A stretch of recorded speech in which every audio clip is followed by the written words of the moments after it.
Hello and welcome to this episode of Community Connections. I am your host, Anna Orr, and today we are talking all things Men's Health Awareness Month.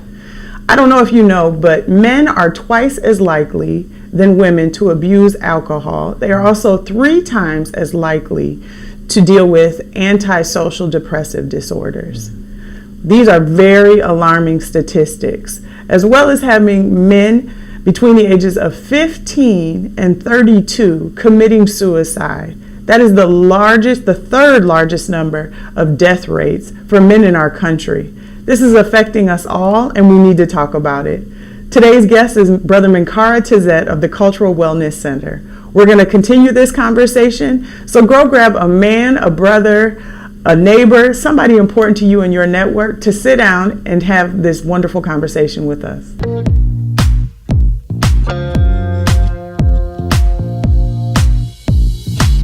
I'm so excited to have you joining me today, Brother Manara. As you know, November is Men's Health Awareness Month, and so I am so excited to have you here to not only lend yourself to this conversation, but to also continue a very needed conversation. For those that are not familiar with you and your work, can you please introduce yourself and the organization that you work with in the community? Yeah, I am currently and I've been at the Cultural Wellness Center for 10 years. My title at the Cultural Wellness Center is Griot of Psychology. And my work there really is centered around the mission of the Cultural Wellness Center, which is to unleash the power of people to heal themselves and to build community. So most of the things that I do really is focused around how do we take people's daily practices, their kind of normal way of operating, helping them to see what the rituals, practices, ceremonies are, and then how to work them into their daily life to increase their connection to themselves and to people closest to them. I think that's really important. I was excited to have this conversation because so much has happened, right? Life just has a way of going, and we're about to head into the end of the year wrapping up. And I know that with a lot of that transition, it is easy to lose your footing, sometimes physically in real time, but also mentally and emotionally. And so I wanted to provide not only at this juncture, with it being November, the beginning of the holiday season, for those that acknowledge that, but also as we head into the colder months, where we start to isolate, where we start to see people a little bit less, especially if you reside in a cold area like we do, that we would start to take care of ourselves and start to look at some of the things that maybe we put by the wayside, which is our own self-care and our mental health. And so I wanted to bring that focus specifically to our community of men as viewers, but also to the public at large, because I feel like when we talk about mental health, we think support groups, we think all these other things, and it seems sometimes to be family or women-centered. And we don't really leave space for men. Well, I think part of it is, we live in a society where we haven't necessarily, we as in men haven't necessarily been oriented to kind of this idea of what I would say intuitive intelligence or emotional intelligence or mental kind of capacity. They're not necessarily things that we think about on a daily basis. Like I had a friend of mine say recently, he was like, we were talking about pain, and he was like, you just have to fall in love with the pain. And I was like, oh, wow, that's deep. And I said, well, oh, you were an athlete, huh? He was like, yeah, I was an athlete. I was like, okay, well, that makes sense. I was just about to say, that sounds like the rule. Like, okay, tell me about that. Like, oh, yeah. So, like, once pain is present, you know that you've pushed yourself to a place where you're going to have recovery. And so, in a sense, like, that's how we've been oriented to pain. And I think part of where I think I want, or I hope that we can find ourselves, is to reorient ourselves to pain in a sense of like turning the things that we've been through, turning our experiences into knowledge, seeing that the things that we've survived, the crises in our lives that we've overcome, that those sorts of things really are, those are intersections in our life where we are being given opportunities to take note of what we know about how to live and how to survive. So it's very true. Men's Health Awareness Month which aims to provide both physical and mental well-being among men, has been celebrated for the last 20 years. And I think that's really important when we think about where we've been as a society for the last 20 years. Yeah. And if there's been this stigma around addressing mental health or addressing emotional health, it's like, where could we be? We start now. Where could we be in another 19 years? According to the Mental Health Alliance, men die 4.5 years earlier than women. Yeah.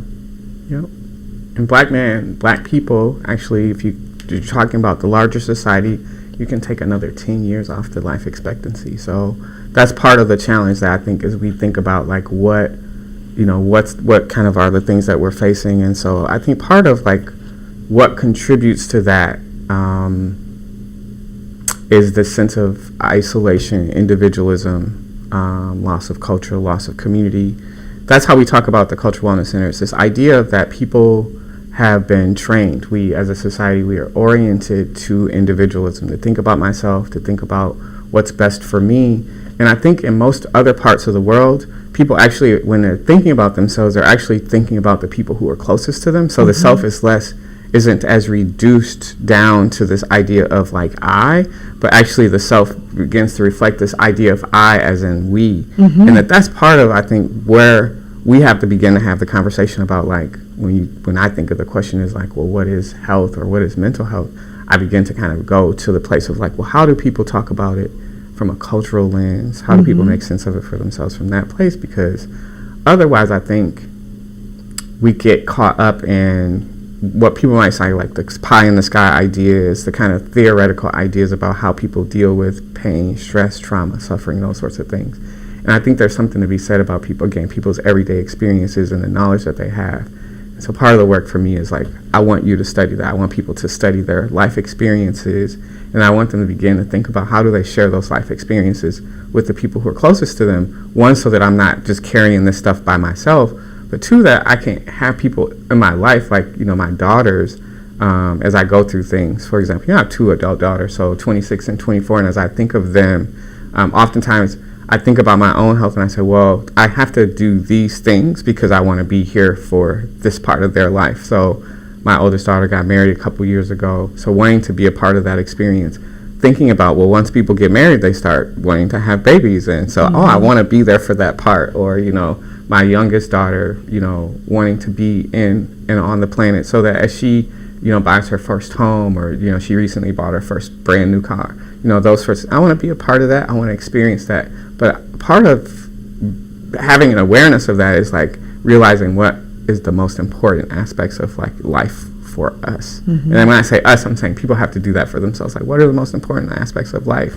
So my family, my community, so my daughters, before my mom's transition, my mother, my relationship with her, those sorts of things become the kind of cornerstone of like thinking about building health practices for yourself, thinking about like, how do you care for yourself? So I think that's very powerful. Now we're talking about mental health. Share with me how you take care of your own personal mental health. Wow. So, that's a really good question. And I think for me, the thing that I focus on whenever I'm kind of thinking about like what my own state of being is, there are 4 things I think about. One is, what are my rituals? What are kind of the when I think of a ritual, like what are the kind of small things that I do in the morning to kind of like lift my spirit? So lighting an incense or lighting a candle, and not turning on lights too soon in the morning, but kind of allowing myself to just adjust to the morning.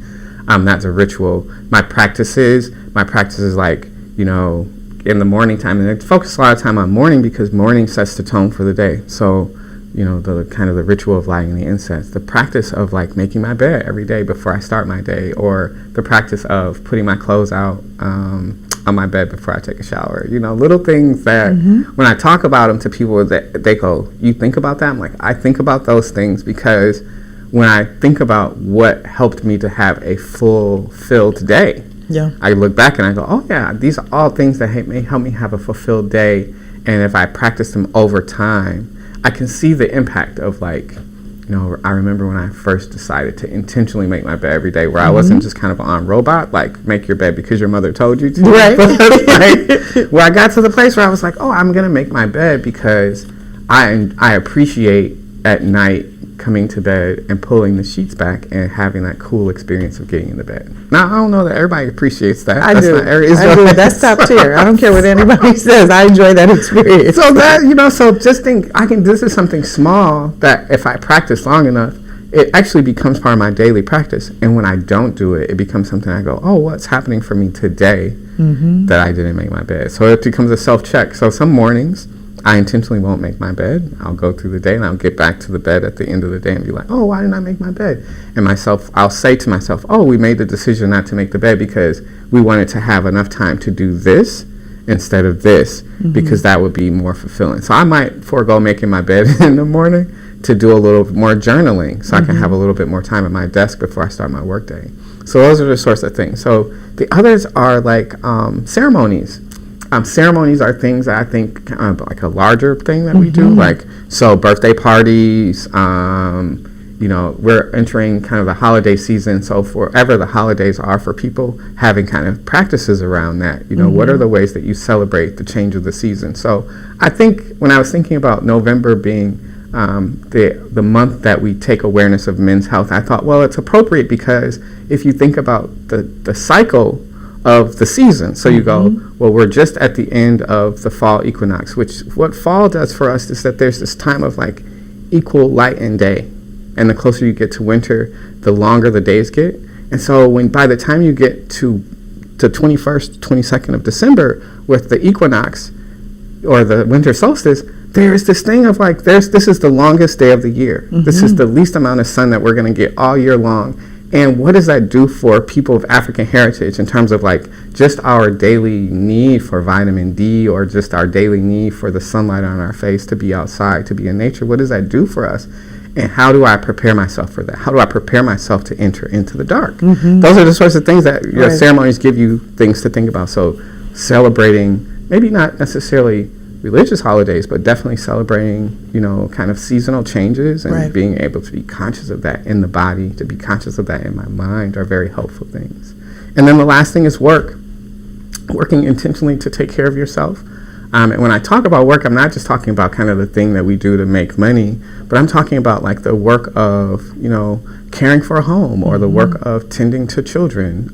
Those things are also super fulfilling. But again, because we are taught to just think about ourselves, when we're thinking about the assignment of like, I have to raise these children for the next 25 years, then I was thinking about flashing back to when my kids were little, 25 years before they're quote unquote able to just cognitively be independent, let alone any of us who are independent. So like work and being conscious of that is another way. So those four things: rituals, practices, ceremonies, and then the daily work that you do to take care of yourself and take care of your family. That's the most grounding aspects that's what I do for myself, is to take note of those things and then to practice them, ritualize them. I have parties, for myself. People are like, you just throw parties? Like, yeah, just, every December, for the solstice, I'll call it a birthday party, but really it's just me acknowledging the solstice, the change of the season. Sunday breakfasts with my daughters. It's been a long-standing ritual for us in our family that we've been doing since 2015. So those are the sorts of things that just kind of get embedded in my life that I try to do to take care of myself. So I think that's important, and I'm grateful for you sharing that, because I think sometimes when we hear about taking care of our mental health, it sounds so daunting. Yeah. I've got to get a therapist, I've got to get a life coach, I've got to do this, I've got to do that, I got to join the Zoom where I can talk about my feelings, I got to do this, and it's like, who needs one more thing that we have to do versus, like you said, making it a practice or a ritual to do these things so that it becomes natural to us. Yeah. Or valuing the natural thing that's present. So, because I think a lot of times we get oriented to think of ourselves as something's wrong with us. That's how Brother Resman talks about it. It's like, something's wrong with me, or something is wrong with us. And I think for me the kind of the shift is, what is right with you? What is it's like, well, what is happening that's right for you, and what are those things? And can we just lift some of those practices up so that you can add to them. Because I think that's the thing about like adding to it. It's like, what do I already have? How do I value what I already have? And then how do I add to it? And would a life coach help me here? It might, but if it's going to add stress to me, to my life, what might I add that's not going to be as stressful as a life coach? Might it be calling a friend and going for a walk and saying, hey, can we go for a walk once a week? Because I think, the older you get, those sort of things of having and being connected to people is really important. And so as I approach this idea of someday I'll be someone's elder, someday, and I'm like, because I approach the idea like, oh yeah, well, it'll be nice the older I get if I have people that actually care about me, who will want to spend time with me and who I want to spend time with. I think that's very important. What are some of the contributing factors that you see that contribute to the decline of men's health? Yeah, I think in terms of the decline in health for men, and I think for people in general, again, the way that we talk about what makes us sick at the Cultural Wellness Center is individualism, loss of culture, and loss of community. Just the kind of basic disconnects from when I say loss of individualism, if I'm just focused on myself, if I'm only self-absorbed, and I'm not able to connect with the people closest to me. Now, I say people closest to me because I know everybody will say I don't have a family, or I don't have, well, the people who are closest to me are messages also to me about like how I'm living and what I'm doing. So part of that is checking in with them. So this loss of community and loss of culture, which is something that we're all suffering from because we're not really necessarily oriented to think about being together. Although we're oriented to think about being together when it comes to consuming and those sorts of things, but not in terms of like, what are my daily things that I'm going to do to make myself feel better. And part of that is being together and not doing things alone, like, having meals together. People at one point, when I was growing up, at least, people had meals together at least once a week. So you can remember Sunday dinner. So why was Sunday dinner important? Sunday dinner was important because it was the way that the family said, we're going to set our week off. So it's like, if making your bed in the morning is the reset for the day, Sunday dinner was the reset for the family for the week. Absolutely. So how do you reorientate yourself to those things? So, yeah. I think isolation is a big contributor. And we had someone here during Suicide Awareness Month, and she was speaking to how they have coming out of darkness walk, literally where they're walking out of the darkness into the light together. People that have either been touched by suicide or have made attempts themselves. And I thought that was so important because usually when things start to impact us, we slowly start to isolate, whether it's, I'm not going to work. I'm not going to so-and-so's birthday party. I can't make it to breakfast. And I think we don't always start to realize these patterns that start to show up of people starting to regress from our lives. I had a friend recently say to me that she had not seen me at church recently. And I think in the past, when we hear that, we think, you're calling me out, but it's important for people that are in our villages to remind us that we've recognized your presence has been gone. That's right. Well, that's part of health. So part of like having a healthy lifestyle, especially for men. So like I think when I think of like the sisters in my life, I'm like, man, they do really good at getting themselves together, like you were saying earlier. And for example, a good example is like when something happens, like a tragedy, breast cancer awareness is about building the community of people's awareness around breast cancer. So I think this, having this kind of Men's Health Awareness Month is similar to that. It's like, how do you bring people's attention to it? And then what are the things that you'll do throughout the year to kind of bolster this for yourself? So as you think, as men who are listening to us have this conversation, the biggest thing that I can say is like, what will you do to take care of yourself? As this is a starting point. So like, let's not wait until January and do kind of like the resolution thing, but like be, in a sense, the society has said, well, we're going to look at November as a reset for men to think about their health. So as you go into the dark, that's what the solstice season is. As you go into the dark, that you're carrying a sense of your own health, vitality with you.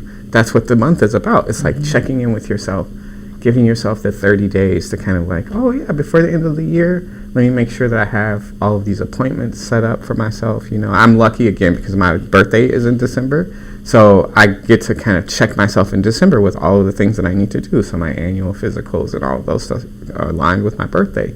But for other people, this is a good way to kind of think of it as seasonally. It's like we come into the fall. It's a good way to check myself before we go into the quote unquote darkest, before we go into the winter months.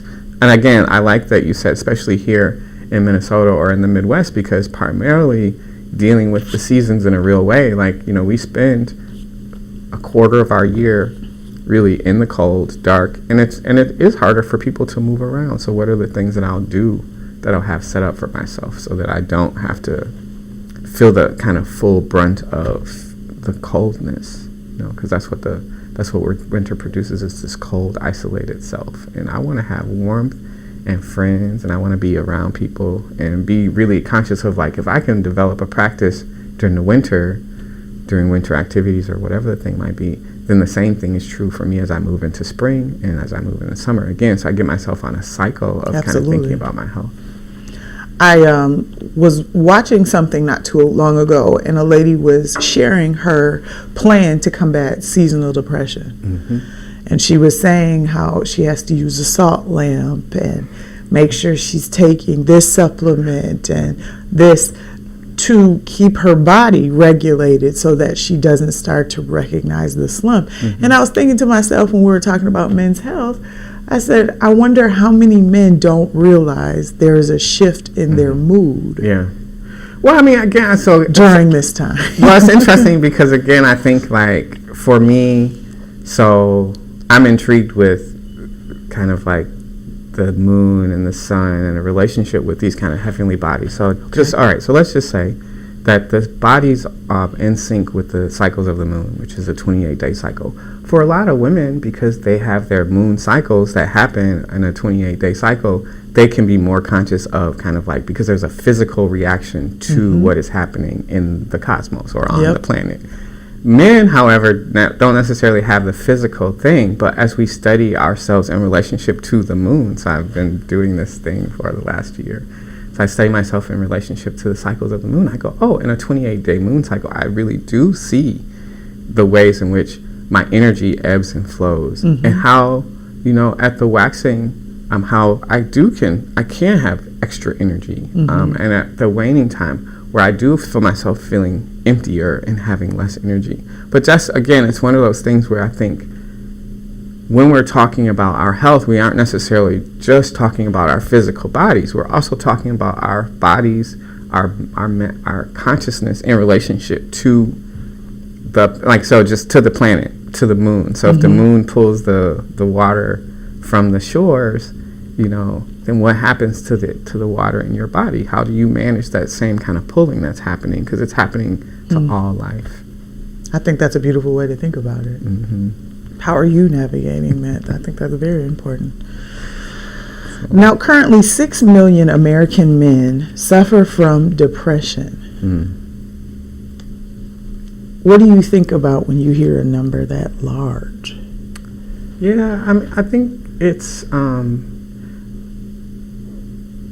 frightening because, I mean, just imagine, so if you just, partly because I don't know that this idea of depression, again, like how we relate to the ebbs and the flows of being human and being aware of kind of things that are happening on the planet. So there are lots of heavy things happening. And so the number makes sense. And when we realize how much people are alone in their lives, it makes sense. There aren't men that I know, we aren't necessarily sitting around talking about, like, how are we feeling? I mean, but I recognize that my position is a little different than most men. But that's the thing I think we have to create for ourselves. So I'm going to just tag back into the mission of the Cultural Wellness Center, to unleash the power of people to heal themselves and to build community. So when I first began at the Cultural Wellness Center, my work was really around truth-telling and community healing. And as I began to realize the importance of being able to tell myself the truth, that was what gave me the capacity to think about, how do I talk about the truth of my experience with other people without them alienating people. So a lot of people in my life would, I think, had at some point could recognize that, oh, Manara is just a mad black man. He's just, and on the other side of the anger was really depression. And so that these things come in pairs, so that what is happening with how do I manage the rage will also help me understand how I'm managing the sadness. Because where is the rage is coming from? It comes from helplessness and hopelessness and not being able to feel as though I can contribute. But the counter side to that is realizing that as I know what I'm contributing, it gives me the capacity to kind of like shake off this idea of how I talk to myself, this kind of the negative self-talk that comes from the feeling of being low, or the negative self-talk that comes from having lots of pressure. So those are the sorts of things that I try to keep my eye on, is like, how are we talking? How am I talking to myself? How do people talk to themselves? What do you call sadness when it shows up? And can you become conscious of like the reason that you might feel the way that you feel? And that's really the most important thing, again, for me, in terms of guiding people through kind of a self-study, which is, are you aware of all of the things that you are carrying, not just for yourself, but for other people? Because sometimes the sadness that we carry isn't just ours, And I didn't know that until, again, you learn things as you mature, but I didn't know that until I was grieving the death of my mom. And I was like, oh, this is something that I'm carrying, but we're all experiencing, but I'm the only one who's expressing this carrying. And so part of the being able to feel it then becomes also, I become the one who is the truth teller about the thing. So if depression is something that you experience, you become the truth teller for your family about how you all have experienced or have dealt with it. So that becomes the work. It becomes, so again, talk about the 4 things. It's like it becomes the work. My work is now to study my depression and say, how do I get into a closer relationship with the thing that seems to want to keep me down, or the things that want to keep me down? And can I shift that? I think that's so important. How have you seen men, black and brown men, approach their mental health after the after the murder of George Floyd? Yeah, when I think of this question, the thing that I wrote, because I want to say it as clear as I can, because I think what happened is people, most of us, we just have become more conscious of ourselves and where we find ourselves. So this kind of idea of like people were waking up. Some people becoming conscious of, we live in a violent society. So, and that's not a blame. It's just kind of like, we live in an environment that can be violent towards people, and we never talk about it, or we never relate to the violence. And so it becomes something that I think that we have to now allow ourselves space to look at and really and say, oh, I'm aware of this now. What will I do with this?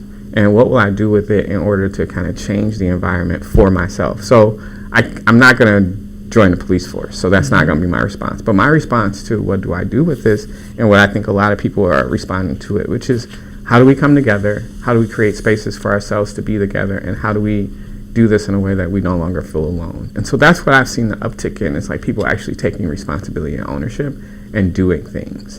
And everything from the things that we talked about that you mentioned, like going on a Zoom call, or taking a yoga class, or finding a therapist, or finding a life coach. People are doing things like starting business. And for some people, what it affords them to do is it gives them the capacity to, again, take the thing that they've experienced and try and create a process or a way of healing people. So I have a friend of mine who has a t-shirt business, and his t-shirt business is about teaching people to know their worth. So, that's his way of healing. His way of healing is to say, know your worth, and if you know your worth, then that's a healing practice. We've talked a little bit about the Cultural Wellness Center and how you guys engage the community, but also hold space for those that are seeking support in their overall health. Can you talk to me a little bit about some of the services you guys provide if people are interested in connecting with you guys on a larger level? Yeah, I think so in terms of men's work, there are a couple partnerships that I can talk about. The first partnership is the Cultural Wellness Center has a relationship with a group called the Council for Black Male Success. And this group was founded, I want to say 7 years ago.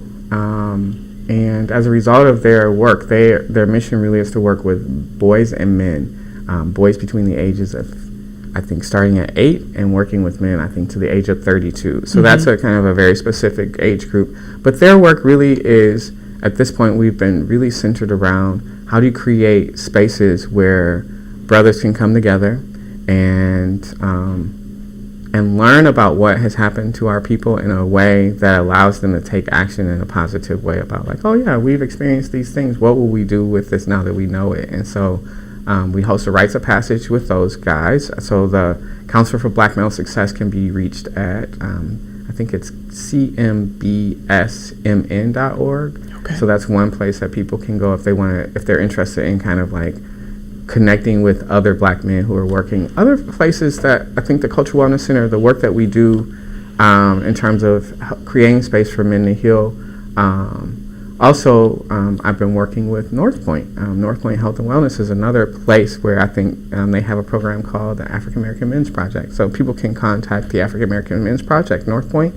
That's another place where they offer kind of opportunities for men, black men, brothers to come together, talk with one another, talk through kind of some of the things they are experiencing, and then kind of work to make game plans for how they're going to address the things that they're approaching. So part of dealing with health is not just, so health isn't just about kind of your physical state of being, but health has to do with, your mental, spiritual, physical, all of these kind of parts of your being that have to be addressed. And it doesn't mean that it's the absence of sickness. It just means that health is really kind of the way that you think about orienting yourself to life.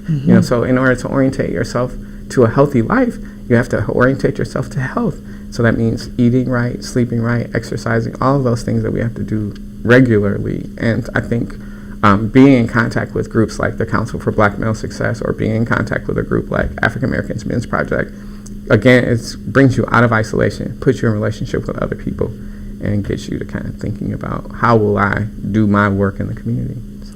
How do we start to reduce the stigma around men's health? I think it is beyond time to start talking about things, but like you just said, you are in partnership with 2 separate programs that are focusing on getting men together and letting them use their voices to start to heal one another by sharing what's going on. Yeah, I think, again, I think the big thing for me is each of us has to be very intentional about how we spend time with the people we care about. So what I oftentimes will say to people that I'm sitting with or I'm talking with is, how are you doing with being in contact with the people in your life? That's really it, and are you talking to them? Are you having conversations? Do you know about the health of the person that is closest to you? Do you talk to your when you talk to your dad, do you ask him how he's doing, how his health is doing, those sorts of things? Because again, I think part of our responsibility really in learning to reduce individualism is we are always thinking about other people. I can think about myself, which that's my primary concern, because if I'm caring well for myself, I'm going to be caring well for the people closest to me. If I'm loving on myself, the people closest to me will feel loved. And so part of kind of creating the environment where I'm intentionally doing that, it's very important. It's the most important thing that any of us can do. So how am I doing with taking care of the people, or at least being in contact with the people who are closest to me? And do I talk about things about health with them? Do I talk about, with my children, if my children have things that I see, like my daughter might be upset about something. Well, if I see her anger is present, am I going to talk to her about it, or act as if that's not something that we're dealing with? Or I just kind of, so part of it is like, I want to be able to talk to the people closest to me about the things that I see us experiencing. And that's what I want for other people. People have to learn how to do that for themselves. And part of it begins with yourself. Do you know how to listen to yourself? Do you know how to talk to yourself? Do you even know how you are talking to yourself? So. Now, we've talked about men's health, but before men turn into men, they are boys. Where do we begin to address the lack of mental health resources for the young black men we may have in our networks? Yeah, I think that it's a hugely important question. Again, it's no different than when you ask the question about like how do we take care or connect with the health of the men in our. I think it's the same sort of idea, which is, you know, when I look at my life and my life's work, when I see, well, where are the areas that I want to have the impact on? Oh, I really would love to work with young people. That's something I said to myself. Well, so when the opportunity comes to work with young people, I take them. I take the opportunity because it's something that I value. But I also realize that I have a nephew. I have nephews. I have a son-in-law now. So I have young men in my life who my work with them is keeping the practices going. So in my own family, what I do is I have things that we do regularly. So my family, during the fall and then the summer times, we have fire nights every other Friday. We try and get together, have a fire in the backyard, have a little food together, just to check in, just to connect with one another. And I want my nephews, my little brothers, if you will, I want them to come. I want them to bring their families, and I want them to see this is what we have to do.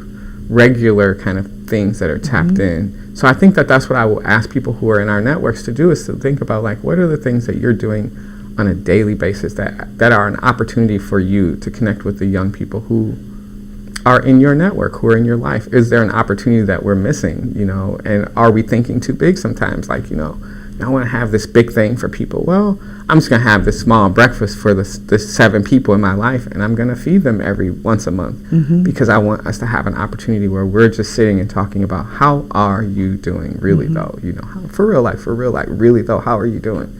Oh, you're struggling. And so now if the 7 of us are talking about what the struggle is, now I'm not in the struggle by myself. And that's the work, is like, you know, I want to normalize us just being together. You know, I appreciate the opportunity to create space for us to sit or even to move together, you know. So if we don't address this issue as a whole, where do you see us headed as a community? So I think if we don't address where we are, we'll still be here in 10 years. And not only will we'll still be here, but the problems will continue to increase. So part of, I think, the challenge is not necessarily about like where will we be. It's kind of the question is almost like reframing. It's like, well, where do we want to be? Right. You know, so when I began my work at the Cultural Wellness Center 10 years ago, that was the question I asked myself, well, where do I want to be? And the thing that I remember saying to myself as I began my journey towards wellness was, I just want to have a better relationship with the people closest to me. And it became like kind of like my mission. It wasn't like, you know, it wasn't to like, you know, make a ton of money. It was like, I just want to be able to be in relationship with the people that I love without fighting with them. I do not want to argue with the people that I care for and who care for me. Because in the end, when I'm old and I'm an elder and I'm 90 and I have grandchildren and great-grandchildren, I want to feel as though I've provided a space for us to care for each other so that I can be cared for in my aging. So that's part of that kind of preempting thing that we have to do. Is like, we got to imagine what is the future that we want for ourselves. And I think as we imagine the future that we want for ourselves, we can begin to actively create that. So for me, envisioning myself at 90, like Dr. Alkati, you know, at 90, and thinking to myself, if I could make it to where he is, what would I want my life to be like? And I would want to be surrounded by the people that I love and that I care for. And I would want for us to be every day celebrating the life that we get to share together, because that's the gift. That's, you know, in the end, why do we want to have good health? Why do we care about our mental health? Because in the end, what we have is the people closest to us, people who live in our hearts. You know, why'd you get up this morning? I got up this morning because I know that if I don't get up, my children will be concerned about me. Or if I don't go to work today, the people who I work with they'll miss me at work. And so I get up because I'm caring for us. That's me caring for us. Me getting up, making my bed, having my cup of tea, lighting my incense and my candle. It's me caring for us. And that's what the future I want us to have. That's the future I see. Is you know, because we can know what is going to happen if we don't do it, because it's already happening. Depression rates, suicide rates, all of those things are on the incline. So if that's where we are on the incline, the only way to shift that really is to begin to look at what are the things that have allowed us the capacity to sustain ourselves. And there are lots of things that people have done to give themselves continuity across time. You know, Black people, some people talk about ourselves and be like, well, Black people, is that really good? Is their culture really good? And I go, well, given what we've been through, there are some things that I would throw away and there are some things I would keep. That's right. There are lots to keep. There's lots to keep. So I think that's very well said. Lastly, talk to me about what is on the horizon for the Cultural Wellness Center. And is there something upcoming that people that are here within the Twin Cities can come be a part of? Yeah, so the Cultural Wellness Center, there are so many just good things I can say about the organization itself. One other thing I just want to just share with folks is recently Robert Wood Johnson has named the Cultural Wellness Center one of their Culture of Health Prize winners, which is a really big deal for us to That's going to be my next acknowledgement. Congratulations to your team. To have that happen feels really, I think, uplifting. One, I think partly because when you work with someone like Eldra Atum Azair, who's dedicated her life to creating a space for Black people to heal in, it's dynamic to have that work acknowledged. And I think if people want to connect with the Cultural Wellness Center, there is an activity this weekend at the Midtown Global Market. The Midtown Global Market is one of our hubs for the Cultural Wellness Center. As a co-owner of the market, we want to promote people being in the market and being there together. So we're having an event this weekend where people can come. They can learn about the new kitchen that's going to be open at the market. This weekend is in November 25th, Saturday, from 10 to... I believe the event is going to be happening from 10 to 5. People can go to Midtown Global Market. T. Michael Rambo is going to be hosting the center stage there, and he's going to be bringing some of his friends along. Chef Robert will be having some diabetic and cardiac or cardiovascular friendly foods that people can have that are going to be served at the Community Health Hub kitchen at the market. So that's a good opportunity this weekend. They can also support small businesses who will have some tabling at the market this weekend. So I think that's a wonderful way to spend a weekend, but also to lend yourself to some really important efforts. Yeah. Lastly, I'm going to have you just talk to someone who is watching this and may feel like they're alone and they don't know where to begin with their health journey as a man. Can you talk to them directly and provide them with some encouragement or some support to start to turn things around before 2024 is upon us? Yeah, as I think about this new year that we're approaching as we go into the winter season, I'd like for each of us to be thinking about our own health. Thinking about the thing that brings you a feeling of being healthier, a sense of approaching health with ease. And one of the things that I would like to suggest for people to do in checking ourselves is taking time to actually think about who are the people who you can talk to about your health. Who are the people that you feel closest to talking to about things related to either how you're feeling physically or how you're feeling emotionally. And I think finally, as you begin to check yourself, I would say this is a good opportunity for those of us who, are concerned about our health or have, thoughts about how am I doing with my health. This is a good time of year for us to check in with the medical system that we are parts of. If we can check in with your physician, this is a good time to do an annual exam. Check in with your dentist, a good time to do your annual exam with them as well. If you haven't done your 2 visits this year. So again, it's just a good way for you to check in with yourself, to check yourself, and to feel as though you are accessing the most health from the inside. So. Thank you so much for joining me today on this special episode of Community Connections and lending yourself to this conversation. I know that we talked a lot about some things that were very personal to you, so I appreciate your transparency and your willingness to share and provide resources, not only this month, but hopefully for many years to come, for people to remember that they are important and that they deserve the best care. Thanks for having me. I appreciate your time. Absolutely.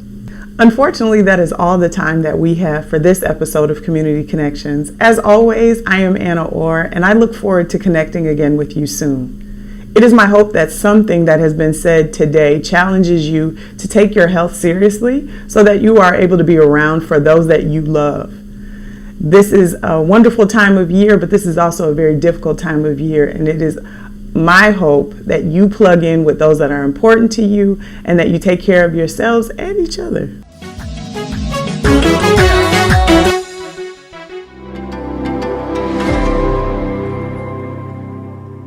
Hawaasni addunyaa tokko haala gaariidhaan guddatee jireenya gaarii jiraachuudhaaf waan tokkotti haajama. Fayyaa hawaasaati. COVID-19 baroota dabran kana keessa lubbuu nagaa miliyoonatti lakkaa'amtu dhabamsiisee hawaasa addunyaa diinagdee burkuteessee jira. Lubbuu miliyoona 7tti dhiyaattu dachiirraa godaansisee lubbuu miliyoona 700tti dhiyaattu immoo dhukkubsee dawaa fudhachiisaa jira. Qabeenyi sababa COVID-19tiin dhabame ni argama. Hojiin sababa COVID-19tiin dhabames ni deebi'a.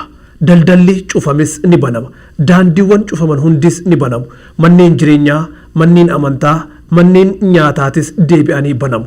Wanti yeroo tokko yoo bade deebi'ee hin banamne garuu lubbuu tantee qaaliidha. Kanaafuu of eeggannoowwan COVID-19 barbaachisan hunda godhuudhaan lubbuu tantee qaalii kan maatii keetii, kan firoottan keetii, hiriyoottan keetii fi ollaa kan keetii eeguu hin dagatin.